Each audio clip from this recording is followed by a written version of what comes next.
Welcome back to the channel, friends. It's been a little while, but we got some good stuff to go over today, all right? We're going to start off by looking at this Bitcoin wallet that has picked up $3 billion worth of Bitcoin over the last 3 months and dig into who it may be. And I'll just give you my suspicion outright, and we'll take it from there. After that, we're going to look at the Bitcoin chart. There's a couple of signals on there I want you to see. I'm going to show you how they looked historically through this bear market so we can kind of identify what we may be expecting over the next week or so or 2 weeks. After that, Ethereum, EGLD, and ADA, those will be fast because DeFi markets haven't really been doing much. And right now, Bitcoin's movements are kind of leading it still. So that's the plan for today. Hope you're ready for it. Make sure you sit back, relax. Let's go ahead and get started. Make sure you like, subscribe, and follow me on Twitter too. Links in the description. Let's go.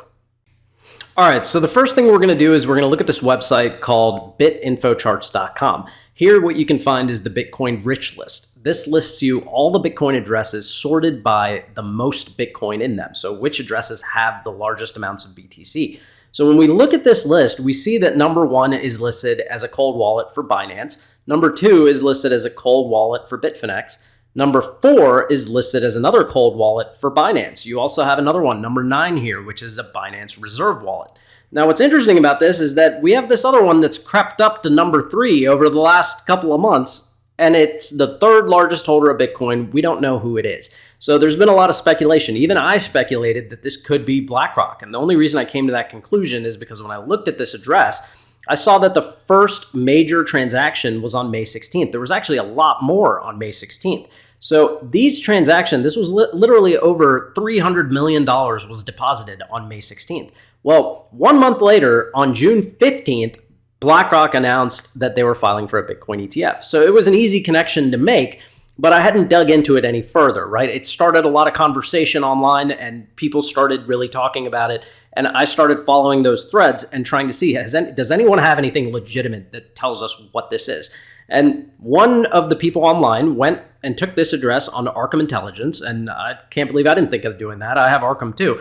And when you go into Arkham Intelligence and you put in that wallet address, so you can see here, this is the wallet address that ends in 59V2, right? You can see the address ending there. And if I go back, you can also see here, this is the one ending in 59V2. So when we go here, Arkham Intelligence has this listed as Robinhood, the jump trading custody.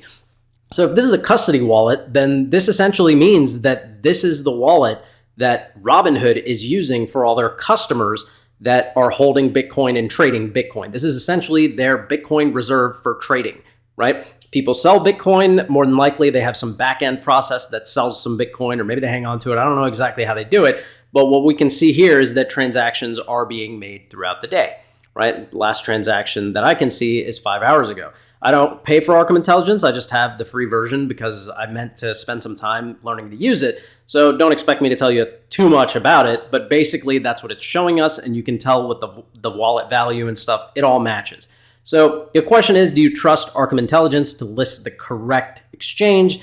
I have faith in them because they have been providing a lot of information. I don't know exactly how they tracked it down, but I'm going to dig into that and try to see if I can find a way to connect it just for my own knowledge. If I figure that out, I'll let you know in the next video. But that's what it looks like. It looks like this is Robinhood's wallet. And this is used for custody of their users' Bitcoin and for jump trading, for trading that's being done throughout the day. So that answers that question. Doesn't seem to be BlackRock, but you never know. We'll see what happens next with BlackRock. All right, we're going to go ahead now and go to the Bitcoin chart. Let's go ahead and get that started. Okay, now it's time for the fun part. We're going to look at the Bitcoin chart. For those of you who just started following me, you see on my chart I have this like blue, light blue shaded area in the middle. This is called the golden pocket. If I zoom out and you look at it at this level, what you see is the entire market from the bull captured in this Fibonacci retracement. And you see this area between the 0.65 and 0.618. This is where we see the golden ratio, called the golden pocket in the Fibonacci retracement. So I've adjusted my Fib retracement to display it so we can actually see this. The key thing about this is that this is a trend reversal area.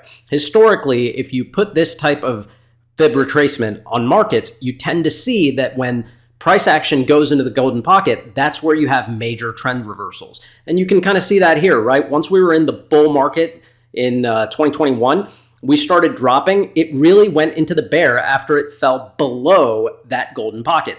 Now, as we've been getting out of this bear market, you can see that we've been trading heavily in the golden pocket. So one of the things that I told a lot of people while we were down here is that once we make it into this golden pocket between 26K and 28K, we're going to be there for a while. There's going to be a lot of trading there because historically that's what happens. Look, I know not everyone believes in patterns, but they do repeat. So now we're going to look at this on the daily chart, all right? This is where I saw something interesting. On the daily, what you can see is that I've been looking at this triangle here to predict the time that we were going to either break down or break out of this pattern. And sure enough, as we came to the apex, that's when we broke down. Now, in our last TA video, when I talked about Bitcoin dropping, that's why I was talking about it, because I sensed that there was a chance we would be dropping out of here and coming in retesting the bottom of the golden pocket. That's exactly what happened. So now that we're there, let's see how we're reacting with it. Well, the first thing is we fell slightly below the golden pocket, and now we're using it as resistance. It's once again cementing this golden pocket area as a major support and resistance trading zone. This is the key trend reversal area. I'm telling you, when I see Bitcoin break out of this massively to like 36K and then come back and touch it for support, that's the signal. That's what tells me the bull market is starting. And I'm expecting to see that happen sometime in January or February as the Fed starts cutting rates, and then we see a flood of capital coming back in. Obviously, another thing that could trigger that is some major news story, some country adopts Bitcoin, some more big companies start buying it. Then those things can happen early. But based on the information right now, I predict that we're going to see the Fed start pausing rate hikes, at least after September. And then we're going to see them start cutting rates sometime in January, February. And that's when we're really going to see things shoot up if there's no news before. So anyways, right now we drop below this. I left the pattern there so I can keep monitoring the trend line, because until we get past this level, we have resistance at this yellow line, right? So I know that's resistance on the way up. I want to leave it there for a while. I also know we have major resistance at 31K. We hit that as a top multiple times, right? We hit it once here, and then we hit it numerous times here on the daily chart. So we have some really good support and resistance levels. Right now, our key resistance level is 26.8, and we're not too far from it to get back into the golden pocket. So now we have to look at, well, what is the chart telling us that may actually happen? Well, the first thing is, in this market cipher indicator that I have here, is that we've pushed a buy signal now. Now, usually what you see with these major buy signals on the daily, if you go back a little bit historically, we had one here. This is like the major one we saw first, and we had a huge spike. This really started the bull market. It actually started with these here, but this is when we saw that first big spike. Then we see here we had another signal, and I'm really looking at these green lines down at the bottom, because that's when we're in a massively oversold area. And when we see ourselves below that or on that and we see a green signal flash, that tells us that the momentum is about to shift. It's about to start going up. So we had a shift of momentum here, and then the price went from 19.5 all the way up to about 28,000. Massive move after we saw a signal on those green lines. Then we come over here. Once we consolidated down to this trend line below the golden pocket. It was basically right at the 200 exponential moving average, which is this red moving average going through the chart. And we see, once again, we came down to the green lines. We had the buy signal, we flip up, and we hit resistance once again right at the top at that 31K level. Well, now we've consolidated again, and we've gotten so massively oversold, we are well below those previous two buy signals.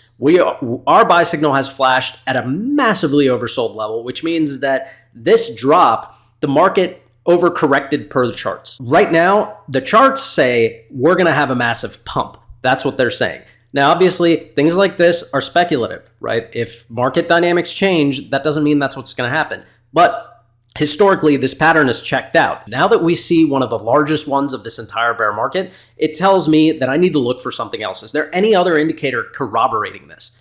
Well, then we move to the TD sequential.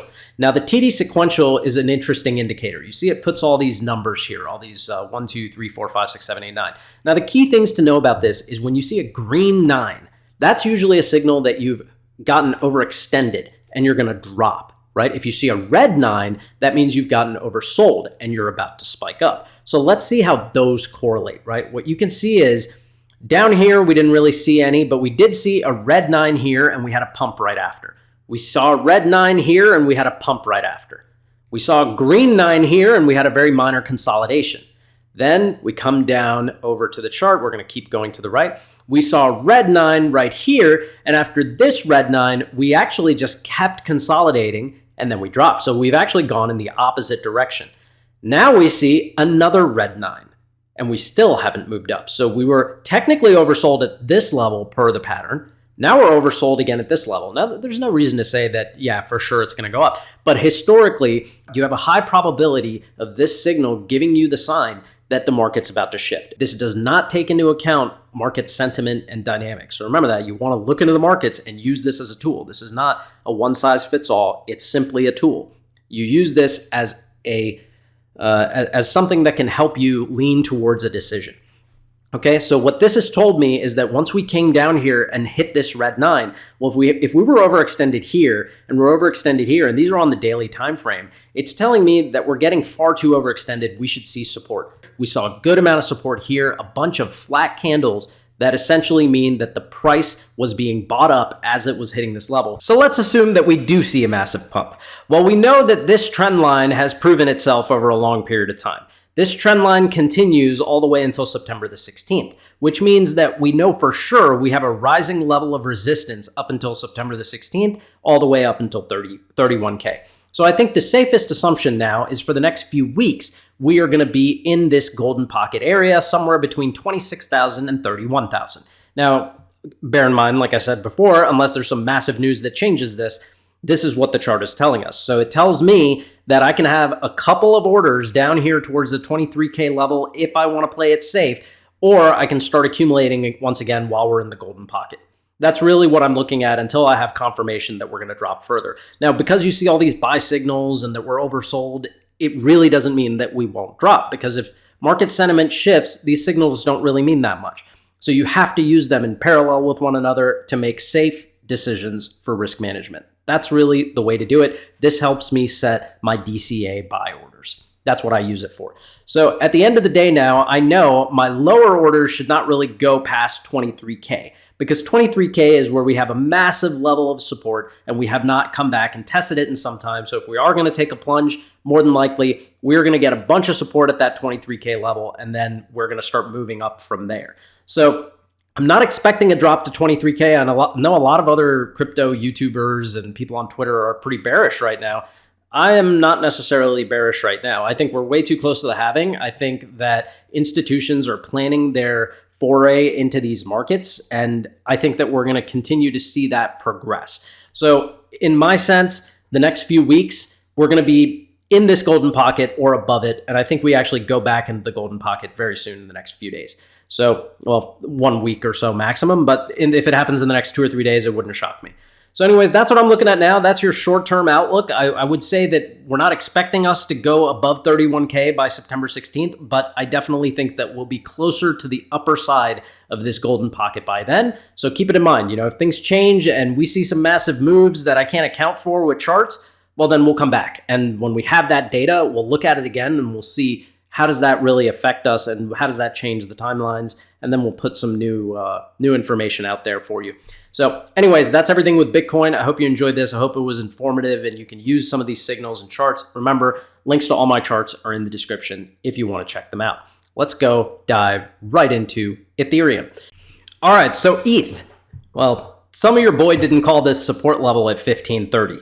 I mean, as soon as we dropped out of this pattern at the same time as Bitcoin, 1530 is nearly exactly where we got support. It was 1536 was the bottom. So if you had listened to me here and put some buy orders closer to the 1530 level, you probably would have picked some up, you know, $150 cheaper than it is now. So I hope you did that if you were looking to accumulate Ethereum. I feel like right now there's not a ton to go over for Ethereum. We're seeing very, very similar things in the ETH chart as we are in the Bitcoin chart. And I really think that Ethereum is going to continue to follow Bitcoin. So for right now, the key really is Ethereum going to keep seeing resistance at these levels as Bitcoin goes up? And I think the answer to that is yes. I think Ethereum is going to see a lot of resistance in the 17 to 1800 level. That's where we have all of the major moving averages on the daily chart. So keep that in mind. I mean, if you're an accumulator for Ethereum, you probably have a good opportunity now to set some orders a little bit below the 1530 level, just in case we do see Bitcoin take another dip and Ethereum follows. It'll likely go down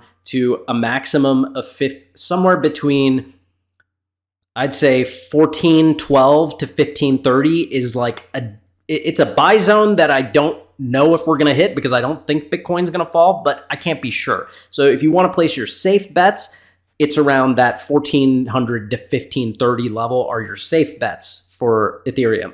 The safe bets for Bitcoin with that corollary are around 23 to 25,000. So that's how they connect to one another. Now, I wish I could tell you more about this, but because of the fact that DeFi is just not seeing a lot of liquidity right now coming in, right, the Fed's really tied the hands on all the liquidity. No one's investing. So retail is really not doing anything because rates are so high, no one's borrowing money.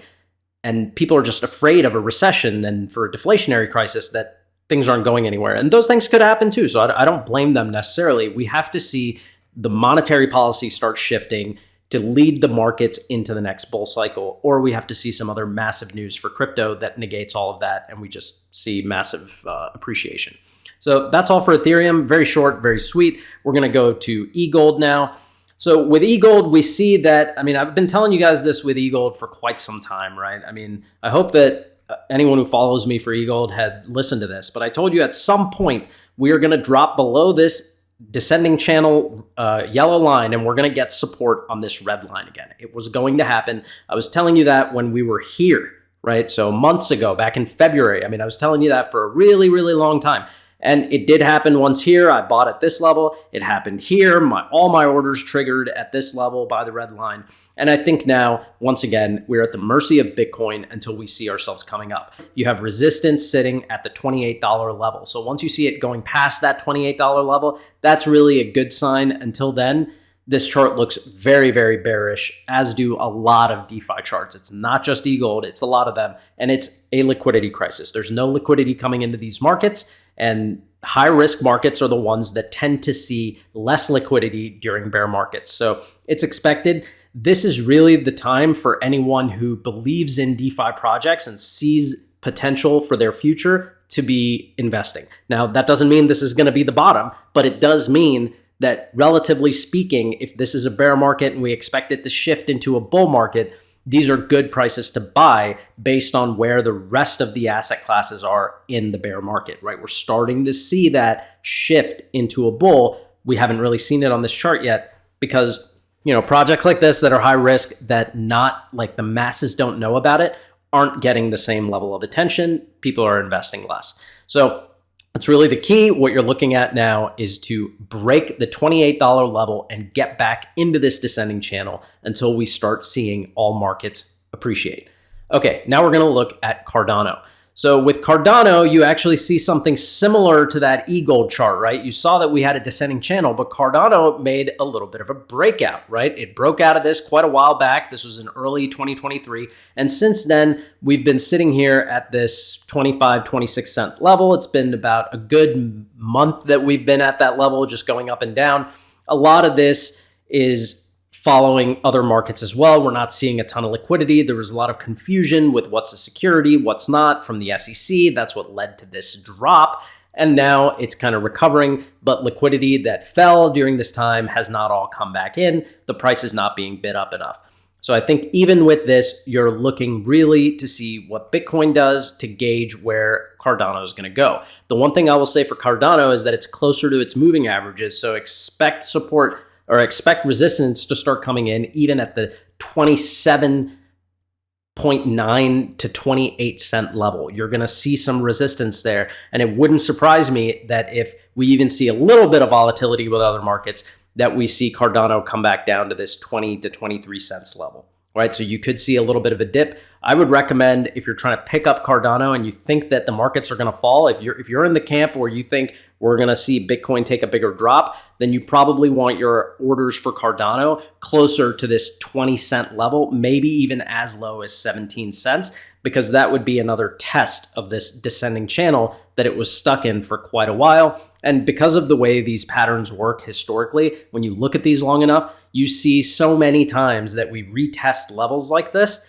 that, you know, once you've been doing this for a number of years and looking at charts so much, you just start to realize if I want to accumulate this, I want to have some orders down here, I want to have some orders here, and you split them apart so you're getting the best cost basis.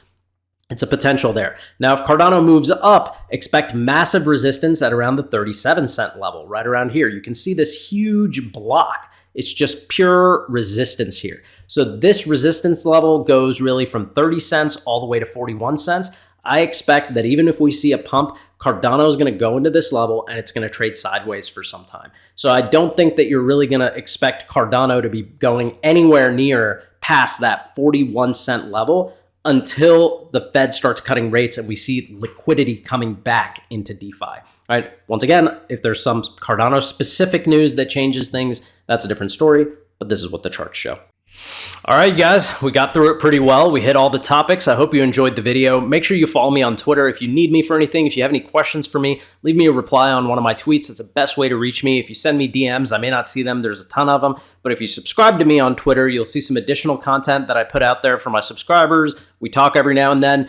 And also, those DMs I respond to right away because they kind of show up on top of everybody else. So, hope you guys enjoyed this. I'll catch you again next time. Have a good weekend. And enjoy the presidential debates. Make sure you watch. Peace out.